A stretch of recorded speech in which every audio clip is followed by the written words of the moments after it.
There's a lot of mock scrape varieties out there. And as somebody who's been making mock scrapes for nearly 20 years, experimenting with mock scrape, putting cameras on them, getting them started in July, getting bucks to hit them in August, and really using them for a lot of mature buck hunting strategy, including buck ID, live buck ID, current buck ID when he's on your property during the hunting season. They'll go to those mock scrapes. Mock scrape buck census during October, November. There's so many details that a mock scrape can give you, but you have to have an effective mock scrape. There's a lot of talk out there.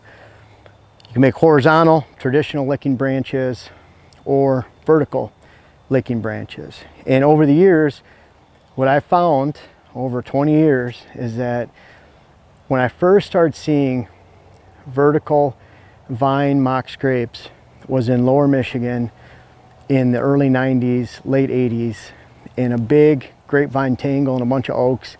There were scrapes everywhere. I was probably 16, 17, didn't even hardly know how to hunt, but I still remember back to those days. And then when I've been on client properties, scouting whitetails for a living and finding scrapes, natural scrapes, there's hardly any scrape in the woods that beats a vertical hanging licking branch. Now, there's lots of vertical licking branches that you can choose from.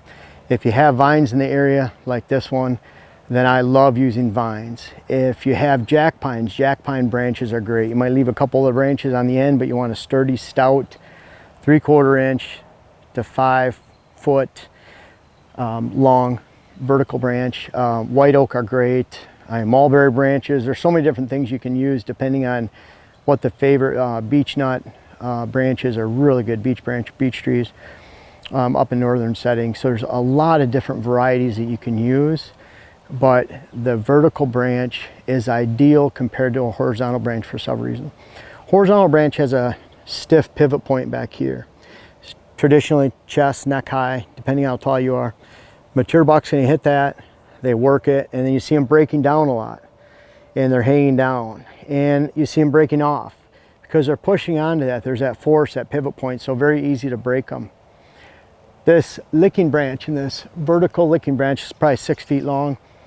You can see when it's hit, it moves back and forth. Still enough weight and resistance, and that's why you want it at least 3/4 inch to 1 inch in diameter, 5, 6 feet long, but still enough resistance that they can rub their preorbital glands on there. That's really all they want to do. If they can play with it, with their antlers, they'll do so too. So free swinging, it's not going to break as often. Another thing, when this is waist high, compared to chest high or neck high with a horizontal, this is more waist high down here and a little bit lower. Every deer that comes by this scrape, and there's a water hole right here, there's a main movement right here, it's right in the middle of all the movement in the trails. When a deer comes by this, any deer, fawn included, they can easily rub their preorbital glands on this right here. So what I find with a vertical hanging licking branch is that every deer that walks by it will hit it. Fawn, doe, young buck, old buck. Can you imagine the accumulation of scent that is on the end of this licking branch? Every deer that walks by hits it. On a horizontal licking branch, traditionally it's off to the side of the movement, and I find when I put cameras on them that mature bucks tend to hit those, maybe a few mature does come and sniff it, but you don't have that bounty of movement and precision pinpoint use that you do with a vertical licking branch that every deer is walking through and hitting. Now, what I like about a vertical hanging vine is you can put them almost anywhere. We've put a rope between 2 trees in a lot of areas, hang it down. You can take 2 saplings, bend them over, tie them in between, hang it down. You can use a branch like we have right here, and we've actually repositioned this so it's more in the camera over right here and it's in the water hole view, but you can position these just about anywhere you want to put that scrape exactly where we want it to. We don't have to put some fake rubbing post out in the middle of nowhere, just on the side, of a trail, and then stick that out. We can actually stick this right in the middle of the deer trail. So if you have that skinny deer trail that's on a bench between 2 bedding areas or on a pinch point, a funnel and a bottomland, wherever it might be, you can actually put the vertical branch exactly where you want it to. You can use saplings, like I said, to tie them over and then tie down, make a hoop scrape. We just put one out the other day on my new property, and we actually used a leaning box elder and then we tied it down about 6 foot from the base of the trunk. What I like about vertical licking branches, one more thing, is that as a buck, that buck can come into this from any angle, anywhere around this, and he can use this at any angle. There's no trees in the way. It becomes a very huge social area where every deer hits, not just mature bucks. And those are several reasons that a vertical licking branch to me is better than a horizontal. I think you'll actually see your hit rate go up. And hey, while you're at it, please use natural.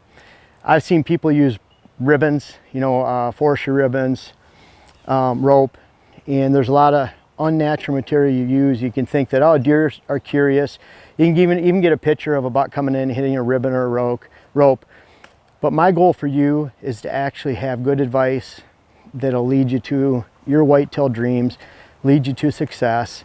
And yeah, we could do some trinkets and trinkets. I bet you I could hang like a silver plate, you know, aluminum plate from a tree, and deer will come up, they'll be curious, and I could say, hey, put a bunch of silver plates out in your woods, and it'll be my idea now, and I could put that online, and it'd look really smart with some video pictures I get. But folks, just keep it natural. Natural's best. Use the best natural scraping materials you can find in your property. Hang it. I like hanging the bottom of waist high, 5 or 6 foot branch, and then hanging it from a rope above the tree. That branch is above me about 12 feet. That's a perfect length. It's not going to swing all over the place because it's got good weight. They can rub their preorbital glands, and it becomes a very pinpoint social spot that you can hang a bow stand nearby and watch what happens. I encourage you to only use these if you have a bow stand nearby. You don't want one out in some random location where it's going to pull deer away from your bow stands. Put them in line with your bow stands. Use vertical licking branch this fall, and watch your success on bucks hitting mock scrapes go through the roof.